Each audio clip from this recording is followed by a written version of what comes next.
Dobrodošli u Vrševo, u domaćinstvo Hamdina Kula, Tufa i Drpašića. Ovaj je kraj mnogo fin kraj.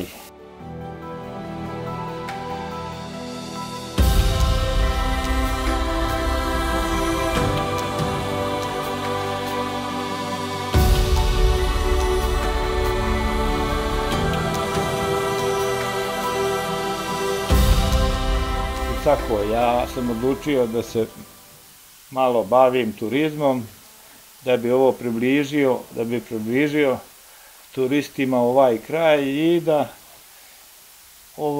ponudim neke svoje domaće proizvode.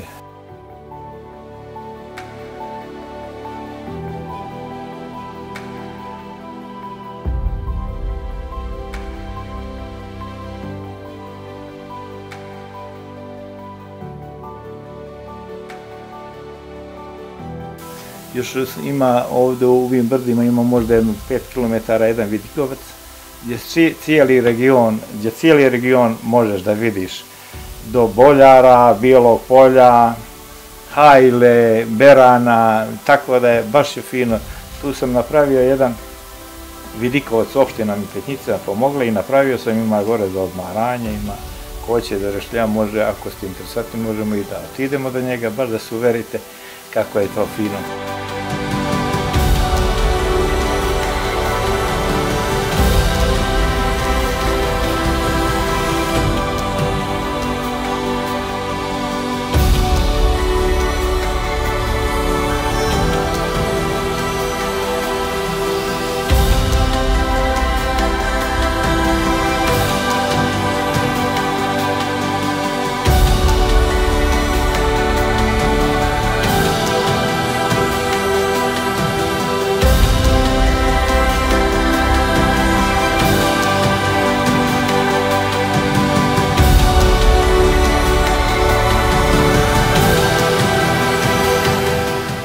Nalazimo se na gazdinstvu u seoskom domaćinstvu Pešić. Mi posjedujemo degustacionu salu sa 50 mjesta.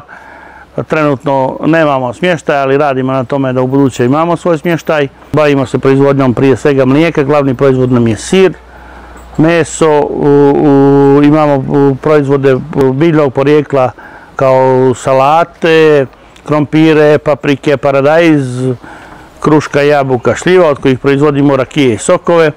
Tako da mogu da kažem da u našem domaćinstvu možete da probate ono što se kaže sve od njive do trpeze. Inače, nalazimo se na jednom tematskom putu, to jeste putevima sova. Imamo i bogat životinjski i biljni svijet u našoj okolini što se tiče prirode, prirodnih ljepota i bogatstava. Tu su razni čajevi, ljekoviti, tu su razne vrste životinja, sove, rode, divlje svinje, lisice, divlje kokoške, divlje mačke, tako da ima mnogo toga što da se vidi kod nas. Naše imanje je vezano sa rijekom Ljuboviđom, gdje ima dosta pastremke i lipljana.